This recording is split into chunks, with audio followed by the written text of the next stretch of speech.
भगवान शिव बताते हैं असली दुख क्या है। आज मैं आप सभी को भगवान शंकर की बड़ी ही अद्भुत कहानी सुनाने जा रही हूँ। एक बार भगवान शिव पृथ्वी लोक पर भ्रमण करने के लिए गए तो उन्होंने एक युवक को रखा। वह युवक ईश्वर को दोष देता जा रहा था। वो अपने जीवन से निराश था, दुखी था। ये सब देखकर भगवान शिव एक महात्मा का रूप धारण करके उस युवक को असली दुख के बारे में ज्ञान देते हैं। तो चलिए इस कहानी के माध्यम से समझते हैं कि असली दुख क्या होता है। अगर आप ये कहानी सुन रहे हैं तो पूरा सुनिएगा। इस कथा को आधा अधूरा छोड़कर जाने की गलती मत करिए, क्योंकि इस कथा को सुनने वालों को मन चाहे फल की प्राप्ति होगी। इस कथा को पूरा सुने। आप शिव भक्त हैं तो भोलेनाथ का अनादर ना करें। कमेंट में ओम नमः शिवाय या हर हर महादेव अवश्य लिखें। सुख और दुख एक ही सिक्के के दो पहलू हैं। सुख और दुख हमारे जीवन में लगातार आते ही रहते हैं और हमें लगता है कि हमारे जीवन में हजारों दुख है, हजारों समस्या है। लेकिन अगर आप वास्तविक तौर पर देखें और अगर आप इस बात की अच्छी तरह से समझें तो आप वो समझ पाएंगे कि हमारे जीवन में केवल एक ही दुख होता है। और वो कौन सा दुख है और उस दुख का निवारण क्या है, उस दुख का समाधान क्या है, हम यही जानने की कोशिश करेंगे इस कहानी के माध्यम से। एक समय की बात है। एक गांव में एक व्यक्ति रहता था। उसका नाम हरिहर था। वो बड़ा आलसी था और अपने जीवन से बहुत निराश था। उसका कारण ये था कि उसने अब तक अपने जीवन में कुछ भी हासिल नहीं किया था। वो कुछ भी नहीं करता था। उसके घर वाले भी इस बात से बहुत परेशान रहते थे। वो चाहते थे कि वो बाहर जाकर कुछ अच्छा काम करे, कोई अच्छी नौकरी करे, लेकिन वो उनकी एक नहीं सुनता था। उसके घर वाले दूसरे का उदाहरण देकर उसे ताना मारते थे, उसे तरह तरह की बातें कहते थे, लेकिन उसे कोई फर्क नहीं पड़ता था। जबकि उसके सारे मित्र कामयाब हो चुके थे। कोई अच्छा व्यापार कर रहा था तो कोई अच्छी नौकरी कर रहा था। जिस कारण सभी वो लोग मिलते तो वो लोग अपनी बढ़ चढ़ बड़ाई किया करते थे, लेकिन हरिहर कुछ करता नहीं था। जिस कारण जब भी कोई उससे पूछता कि तुम क्या कर रहे हो तो वो कुछ करता तो था नहीं। इसलिए वो हमेशा सबसे केवल एक ही बात कहता था कि कोशिश कर रहा हूँ, लेकिन उसकी कोशिशों का कोई भी फल किसी को नज़र नहीं आ रहा था। देखते ही देखते अब ऐसा समय आ चुका था कि हरिहर सभी से मुंह छुपाता रहता था ताकि उससे कोई ये ना पूछ ले कि तुम क्या कर रहे हो। इसलिए वो कभी किसी के सामने भी नहीं आता था। धीरे धीरे उसका मन दुखी होने लगा था। हरिहर अब बहुत निराश रहने लगा था, मानो वो इस धरती पर बोझ है। इसलिए वो अपने आप को बहुत अकेला महसूस करता था। एक दिन उसने मन में यही भी विचार उत्पन्न होने लगा कि मेरे हाथों में कुछ नहीं है तो मैं क्या कर सकता हूँ। अकेले बैठकर वो रोता रहता और भगवान को दोष देता रहता। एक दिन छुपता छुपता हुआ घर से निकलकर वहीं जा रहा था। तभी उसने रास्ते में देखा कि एक महात्मा लोगों का प्रवचन दे रहे हैं और प्रवचन में वो दुख की बातें कर रहे हैं। हरिहर अपना मुंह छुपाकर वहीं पर खड़ा हो गया ताकि उसे कोई देख न ले और चुपचाप उन महात्मा जी की बातें सुन रहा था। महात्मा जी सभी को परचौ में कह रहे थे कि दुख हमारा सबसे बड़ा साथी है। हमें दुख अपने जीवन के बारे में समझाता है और हमें सही जीने का तरीका बताता है। दुख हमारे गुरु के तरह है जिससे हम सीखना चाहिए। आप चाहे तो अपने जीवन में अपने दुखों का अपना गुरु बना सकते हैं और उससे सीख सकते हैं, या फिर आप चाहो तो अपने दुखों पर बैठकर रो सकते हैं, लेकिन इससे आपको कोई लाभ नहीं मिलेगा, बल्कि आप दिन प्रतिदिन और कमज़ोर होते जाएंगे, निराश होते जाएंगे। हरिहर छुप छुप कर उन महात्माओं जी की बातें सुन रहा था। जैसे ही उपदेश खत्म हुआ, हरिहर उन महात्मा जी के पास पहुंचा और कहने लगा, हे महात्मा जी, अभी आप कुछ देर पहले दुख को गुरु बता रहे थे। आप कह रहे थे कि दुखों से हमें सीखना चाहिए, हमें उन्हें अपना गुरु बनाना चाहिए, लेकिन मैं भी तो अपने दुखों से परेशान हूँ, अपने जीवन से परेशान हूँ। मैंने अब तक जो दुख झेले, मुझे तो कभी ऐसा प्रतीत नहीं हुआ कि मेरे दुख मुझे कुछ सिखा रहे हैं, बल्कि मुझे तो हमेशा यही लगता है कि वो मुझे पीड़ा दे रही है, तकलीफ़ दे रही है, और दुख की पीड़ा बहुत भयंकर होती है। ऐसा लगता है जैसे अब इसके बाद हमारा जीवन समाप्त हो जाएगा, इसके बाद हमें कुछ नहीं मिलने वाला, और यहाँ तक कि हमें मृत्यु भी उसके सामने कम लगने लगती है। जब लोग ताने मारते हैं, जब लोग कहते हैं कि तुम क्या कर रहे हो, तो मन को बहुत ठेस पहुँचती है और मैं उससे कुछ नहीं कह पाता हूँ। हरिहर की बातों को सुनकर महात्मा जी कहते हैं, बेटा तुम्हें क्या दुख है और तुम दुख के बारे में ऐसी बात क्यों कर रहे हो। हरिहर ने अपने ऊपर बीती हुई सारी बात उन महात्मा जी को बता दी और कहने लगा कि महात्मा, क्या आपके पास मेरे दुख का कोई समाधान है। हरिहर की बातें सुनकर महात्मा जी मुस्कुरा और कहने लगे, बेटा जब तुम्हारे जीवन में असली दुख आए तो मेरे पास आना, मैं तुम्हारे दुख का समाधान अवश्य बताऊंगा। उन महात्मा जी की बातें सुनकर हरिहर अचरज में पड़ गया। उसे ये समझ नहीं आ रहा था कि क्या उसने अब तक जो दुख झेले हैं वो असली दुख नहीं है।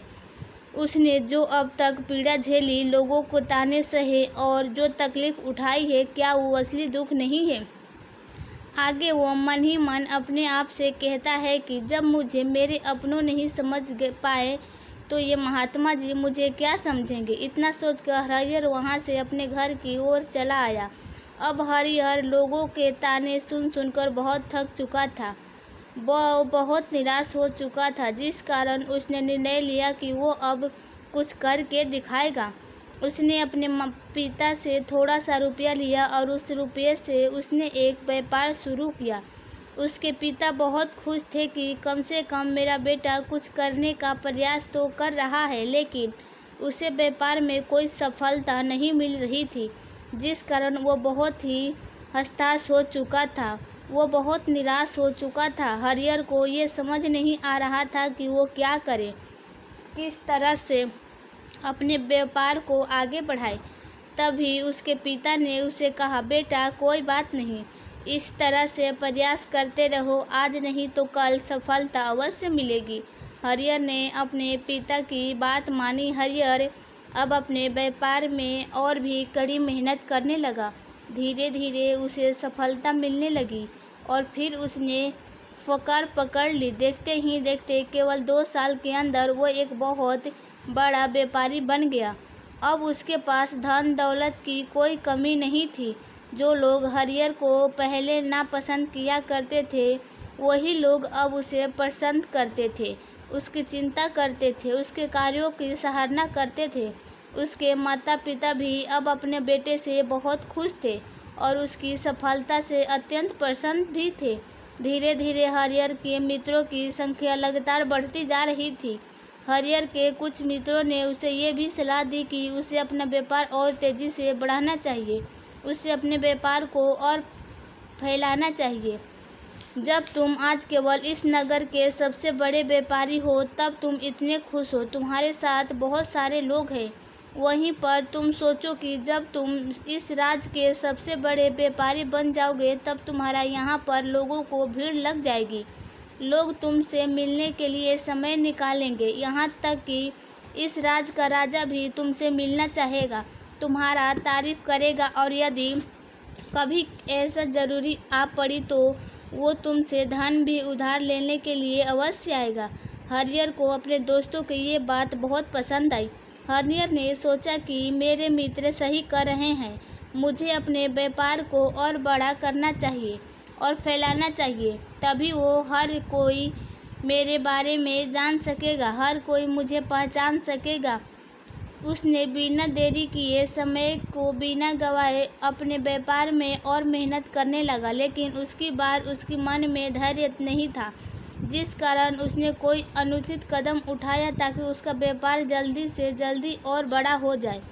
उसने कई लोगों से अधिक मात्रा में धन उधार ले लिया, जिससे उसके ऊपर काफ़ी कर्ज बढ़ चुका था। और इतना ही नहीं, वो यहाँ पर नहीं रुका, उसने अधिक से अधिक मुनाफा कमाने के चक्कर में अपने माल को गुणवत्ता को भी खराब कर दिया, जिससे अब उसके साल वो बात नहीं रह गई थी जो पहले हुआ करती थी। लेकिन वो अपने मित्रों की बात सुनकर रहा।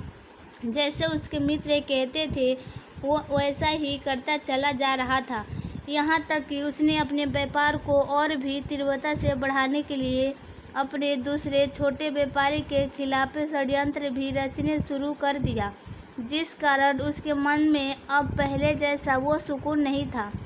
उसे अब रातों को नींद नहीं आती थी। अब उसके मन में केवल एक ही विचार चलता कि तरह से उसका व्यापार पूरे राज्य में फैल जाए और वो इस राज्य का सबसे बड़ा व्यापारी बन जाए। इसलिए वो दिन रात केवल इसी मेहनत में लगा रहता कि उसका व्यापार जल्दी से जल्दी और बड़ा हो जाए। हरियर के पास नौकर चाकर सभी सुख सुविधाएं थी, लेकिन उसके बावजूद भी उन चीज़ों का लाभ नहीं उठा पा रहा था, क्योंकि उसका पूरा ध्यान केवल अपने व्यापार को और उन्नति कर ले जाने था। एक दिन हरियर एक मार्ग से होकर गुजर रहा था। तभी रास्ते में हरियर को उन महात्मा का आश्रम दिखाई पड़ा। ये देखकर वो उन महात्मा जी के पास गया और उसने कहने लगा, महात्मा जी, आपने कहा था कि जब मेरे जीवन में कोई असली दुख आए तब मैं आपके पास आऊं। आज इसलिए मैं यहाँ पर आया हूँ। आज मैं बहुत दुखी हूँ। मैं रातों को सो नहीं पाता। मेरे पास सब कुछ होते हुए भी मैं उसका लुत्फ नहीं उठा पाता। उसने अपनी सारी बात महात्मा जी को बताई। महात्मा जी हरियर से कहते हैं, बेटा, जब तुम पहली बार आए थे तब भी तुम बहुत दुखी थे, लेकिन तब तुमने अपने दुख में क्या सीखा? महात्मा जी के बातें सुनकर हरियर बोला, महात्मा जी, जब मैं अपने जीवन में कुछ नहीं कर पा रहा था तब मैंने अपने दुखों से यही सीखा था कि केवल सोचने मात्र से कुछ नहीं होगा। उसके लिए हमें कुछ करना भी पड़ेगा, और केवल कोई कर्म करना ही सफलता नहीं है। उस कर्म को उसके अंजाम तक पहुंचाना हम सफलता है। फिर चाहे रास्ता कैसे भी हो, फिर चाहे परिस्थिति कैसे भी क्यों ना हो, फिर चाहे कितनी भी बाधाएं आपके रास्ते में क्यों ना आ जाए, चाहे ऐसा क्यों ना लगने लगे कि अब हमारे जीवन में कुछ नहीं बचा, हम कुछ नहीं कर सकते, तब भी हौसला बनाए रखो। उम्मीद नहीं छोड़नी चाहिए और अपने कार्य पर डटे रहना चाहिए, ये सोचकर कि जब तक मैं अपने कार्य को सफल नहीं कर लेता, जब तक मैं अपने लक्ष्य तक नहीं पहुंच जाता, तब तक मैं इस कार्य को करता रहूँगा। मैं इस कार्य में अवश्य ही सफल होकर रहूँगा, क्योंकि लोग केवल सफल लोगों का महत्व देते हैं, उसके कर्मों का नहीं। हरियर के ये बात सुनकर वह महात्मा जी कहने लगे, बेटा, जब तुम्हारी जीवन में असली दुख आए तब तुम मेरे पास आना, मैं तुम्हारी समस्या का समाधान अवश्य करूँगा। इतना कहकर महात्मा जी वहाँ से चले गए। हरियर फिर से उनकी ये बात सुनकर आश्चर्यचकित रह गया।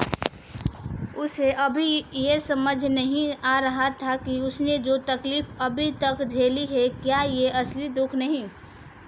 हरियर की मन में अब एक सवाल उत्पन्न होने लगा कि असली दुख क्या है और इसका पहचान क्या है, और मुझे कैसे पता चलेगा कि इस समय मैं असली दुख में हूँ।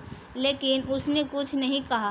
तभी वो महात्मा हरियर के पास एक बड़ा सा घड़ा लेकर पहुँच जाते हैं। उस घड़े के अंदर सोने के सिक्के थे। उस घड़े को देते हुए वह महात्मा हरियर से कहते हैं, बेटा, तुम इसे अपने पेड़ के नीचे मिट्टी में दबा दो, क्योंकि ये मेरे किसी काम का नहीं। जब मुझे इसकी ज़रूरत पड़ेगी, जब मैं वहाँ से खोद कर इसे निकाल लूँगा, लेकिन अभी के लिए इसे वहाँ पर मिट्टी में नीचे दबा दो। हरियर ने महात्मा जी की बात मान ली और वो घड़ा मिट्टी में दबा दिया। इतने सब हरियर उस महात्मा जी को प्रणाम करता है और वहाँ से वापस अपने घर की ओर लौट जाता है। धीरे धीरे समय बीतता गया।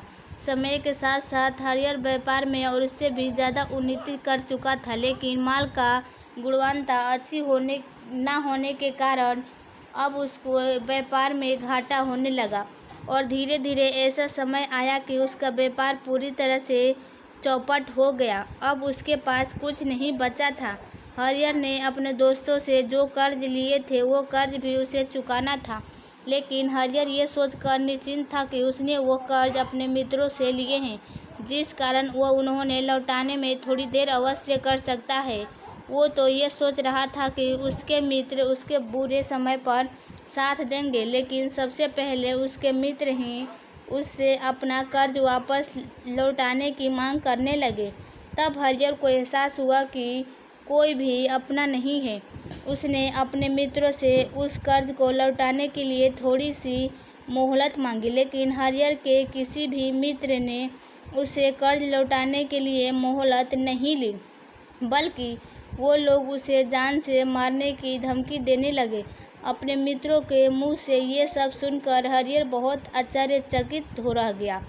वो जो कुछ सोच रहा था उसके साथ सब कुछ उल्टा हो रहा था। व्यापार के चलते उसके बहुत मित्र और शुभचिंतक बने थे, पर वो सब उसके दूर जाने लगे थे। हर कोई उससे पीछा छुड़ाना चाहता था, कोई भी उसका साथ नहीं देना चाहता था। धीरे धीरे उसकी सारी संपत्ति नीलाम हो गई। अब उसके पास कुछ नहीं बचा था। वो सड़क पर आ चुका था। एक दिन हरिहर ने अपने पिताजी से कहा, पिताजी मेरी मदद कीजिए, मेरे ऊपर बहुत कर्ज है, मुझे उसे लौटाना है, कृपया करके मुझे थोड़ा सा धन दे दीजिए। इस पर हरिहर के पिता ने हरिहर से कहा, बेटा मेरे पास यही एक छोटा सा घर है, अगर ये अभी मैं तुम्हें दे दूं तो मैं और तुम्हारी माँ कहाँ रहेंगे? हमें भी दर दर की ठोकरें खानी पड़ेगी। ले देकर अब हमारे पास केवल यही संपत्ति बची है, इसलिए मैं तुम्हें क्षमा मांगता हूँ। अपने माता पिता के मुख से ये सुनकर हरिहर चुपचाप वहाँ से चला आया और मन ही मन ये सोच रहा था कि मेरे पास अब कुछ नहीं बचा। मेरे पास जो कुछ था वो सब कुछ तो लूट चुका, मेरा सब कुछ तो अब बर्बाद हो चुका। भला अब मैं जिगर भी क्या करूं? अब मेरे पास केवल एक ही रास्ता है जिससे मैं अपने कर्जदारों से अपना पीछा छुड़ा सकता हूँ। ये सोचता हुआ वो एक कूड़ी पहाड़ी की ओर पहुँचा। वो पहाड़ी पर चढ़ने ही वाला था कि तभी उसे याद आया कि उन महात्मा जी ने कहा था कि जब तुम पर असली दुख आए तभी तुम मेरे पास आना, मैं तुम्हारी समस्या का समाधान अवश्य करूँगा। ये सोचकर हरिहर के मन में एक बार फिर उम्मीद की लहर दौड़ पड़ी। हरिहर दौड़ते हुआ उन महात्मा जी के पास पहुंचा और हरिहर ने उन्हें प्रणाम करने अपने ऊपर बीती हुई हर एक बात उसे बता दी और कहने लगा, हे महात्मा, आपने कहा था कि जब मेरे ऊपर असली दुख आए तब आना, आप उसका समाधान अवश्य करेंगे। तभी वो महात्मा जी हरिहर के इस बात को सुनकर मुस्कुराने लगे और कहते हैं, बेटा, कहा है असली दुख, जब तुम्हारे जीवन में असली दुख आएगा तो मैं उसका समाधान अवश्य करूँगा। उन महात्मा जी के मुख से ये सुनकर हरिहर को सब्र का बांध टूट गया और हरिहर ने उस महात्मा जी से कहा कि क्या मैंने आज तक जो भी दुख झेला, जो भी तकलीफ झेली, ये क्या दुख नहीं है? क्या इसे दुख नहीं कहते? तभी वो महात्मा जी हरिहर से कहते हैं, बेटा, पहले तुम मुझे ये बताओ कि तुमने अपने दुख से क्या सीखा है? इसका जवाब देते हुए हरिहर उन महात्मा से कहता है, हे महात्मा, मैंने तो यही सीखा है कि जो लोग तुम्हारी तरक्की में तुम्हारा पीछा करते हैं वो लोग अवश्य ही तुम्हें धोखा देंगे, क्योंकि ऐसे लोग बुरे समय पर तुम्हारा साथ नहीं देने वाले, बल्कि तुम्हारा फ़ायदा उठाने का ही वो प्रयत्न करेंगे। इसलिए ऐसे लोग पर भरोसा ना करें, बल्कि जो लोग तुम्हारी असफलता के समय पर, तुम्हारे बुरे समय पर तुम्हारे साथ खड़े हैं, वही तुम्हारी असली मित्र हैं और वही तुम्हारा साथ रहते हैं। और ऐसे कुछ लोग बहुत कम मिलते हैं। जिन्हें भी ऐसे लोग मिलते हैं उसे हमेशा उनकी कद्र करनी चाहिए। जब तुम कोई कार्य कर रहे हो तो उसे पूरी ईमानदारी से करो। धैर्य रखो, लालच ना करो, क्योंकि ऐसा करने से तुम्हारा साथ ही बुरा होगा और तुम हमेशा नुकसान में रहोगे। हरिहर के ये सारी बात सुनकर महात्मा जी उसे उस घड़े के पास ले गए जहाँ उसे घड़े को उन्होंने मिट्टी में दबाया था। उन्होंने गड्ढा खोदा, वो घड़ा हरिहर के हाथ में थमाए हुए महात्मा जी ने हरिहर से कहा, ये लो, अभी इससे तुम अपना काम चलाओ और जब तुम्हारे जीवन में असली दुख आए तब मेरे पास आना, मैं आपका समाधान अवश्य करूँगा। हरिहर महात्मा जी की ये बात सुनकर बड़ी अचरज में पड़ गया। उसे ये समझ नहीं आ रहा था कि आखिर ये असली दुख क्या होता है, लेकिन उसने अपने हाथों में पकड़े हुए घड़े को देखा। उसके अंदर सोने के सिक्के थे। ये देखकर उसे मन ही मन ये लगा कि चलो अब तो थोड़ी ही राहत अवश्य हो जाएगी, मैं अपने मित्रों को वो कर्ज लौटा सकूंगा और एक नया व्यापार भी आरंभ कर सकूंगा। यह सोचते हुए हरिहर ने उस साधु महात्मा को प्रणाम किया, उसका धन्यवाद किया और वहां से चल पड़ा। हरिहर ने उन सोनों के सिक्के से सभी का कर्ज लौटा दिया और अपने लिए एक फिर से नया व्यापार शुरू किया। व्यापार छोटा था, लेकिन अभी की बार हरिहर बहुत खुश था। उसने अपने व्यापार पर काम किया और देखते ही देखते एक बार फिर से वो एक बड़ा व्यापारी बन गया।